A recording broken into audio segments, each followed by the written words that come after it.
In this video, I want to say just a little bit about reading strategies for our modern Latin American history class. History is a heavy reading and writing discipline, as I've noted elsewhere in the course. Historians have traditionally focused on written sources from the past. So that was what differentiated history from anthropology or archaeology, for example.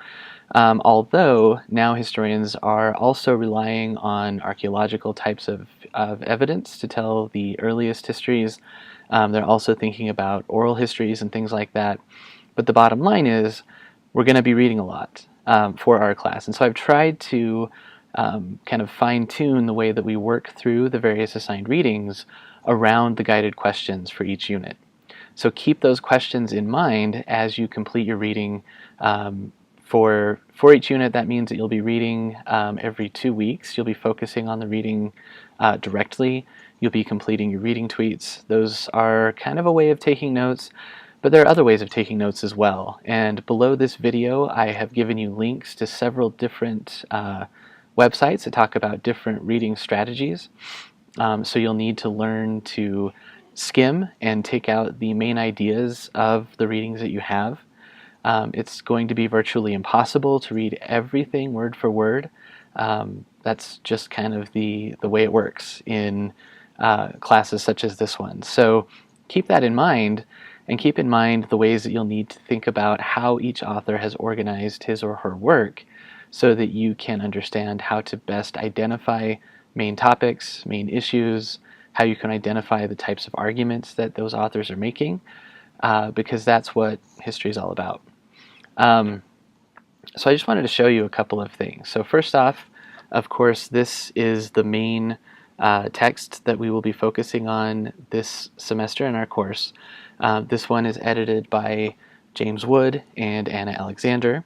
This is the one you do need to have the 5th edition. You need to have the exact one that I just held up because the changes to it have been significant and important. The 4th edition, for example, didn't discuss women's histories throughout the entire book. Instead, it kind of put them in one single chapter together in a way that didn't really make much sense. It also didn't include the first or the last chapter on colonial connections and ecological issues.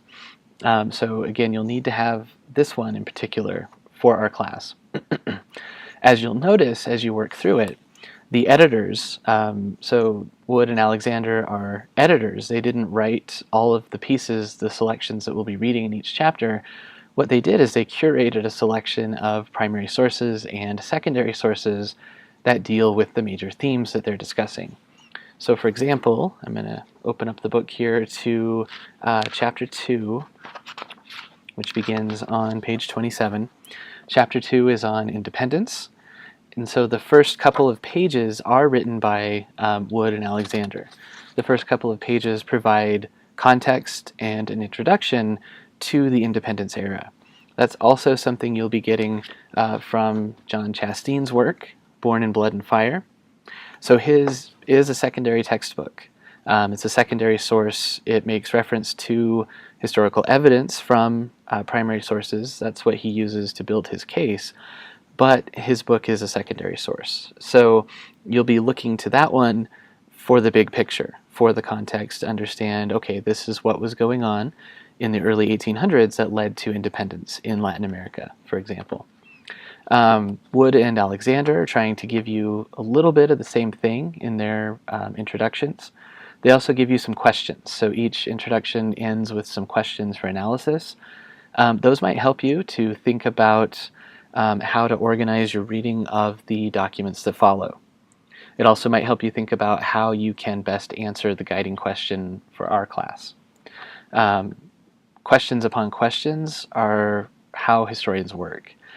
So in order to answer the main question, you're going to think about what are some smaller questions that I can also answer that will then help me, once I have those answers, will help me to answer the guiding question, if that makes sense.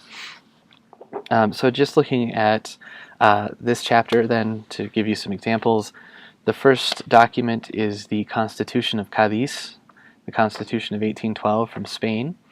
So that's a primary source. They've excerpted it and printed it, though it's not the original handwritten one. The second piece in that chapter is a speech from Simón Bolívar, again, excerpted, translated, so you need to think about those things a little bit as well, how these primary sources kind of got filtered to us.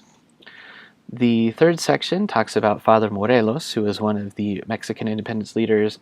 This one was written by Enrique Krause, however, so it does contain chunks of Morelos' words, but it is a secondary source written by Krause.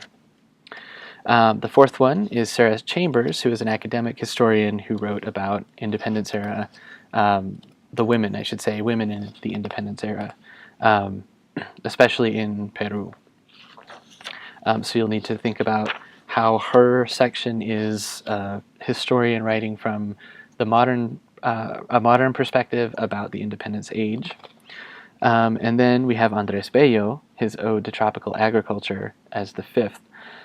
This one is, let's see. Yeah, so this one is another primary source. And then Tropical Versailles by Christian Schultz.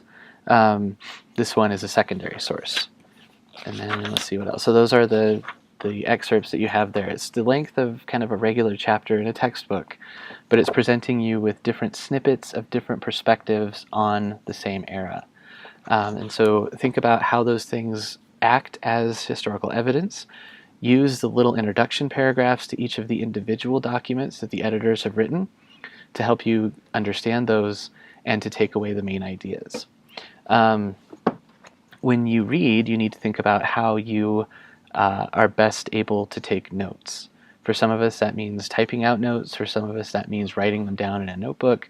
For others, it means writing in the margins of our books, if we have physical copies of the books. So I'm going to show you, I'm a guy who writes in the margins of his books. As you can see here, I do some underlining, I write in the margins.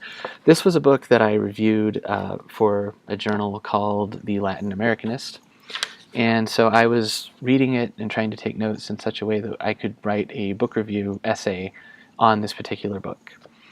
So I wrote in the margins, but I also kept an index at the back. So this is the back page. I wrote key ideas that I thought I might want to come back to in that essay there. I didn't do it on a separate paper because I wanted it with the book so I wouldn't lose it, wouldn't lose track of where I'd put it.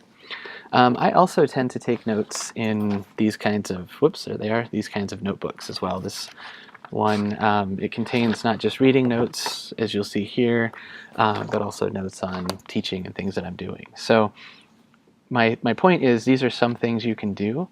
Find the one that works best for you. And if you have questions about things you might want to try after you've watched this video, or after you've looked at some of the resources that I've linked to below, don't hesitate to reach out and I can discuss that with you either via email or a text message or Twitter or whatever it might be. Of course, the last book that we're reading for class is this one, Ay Rigoberta Menchú. We'll be doing some work thinking about how the book, this is Menchú's Testimonio, her first-hand account of her life and experiences during a very violent time for the Mayan people, especially in Guatemala. As you can see on the book, she won the Nobel Peace Prize in 1992 for her work. So as you read this book, you may want to write in the margins, you may want to have that index at the back. You'll want to think in the same ways about how you can take notes. You should also look at the Menchú essay assignment. There's a link to that directly in the course content section in Blackboard. There's also a link to it in the syllabus.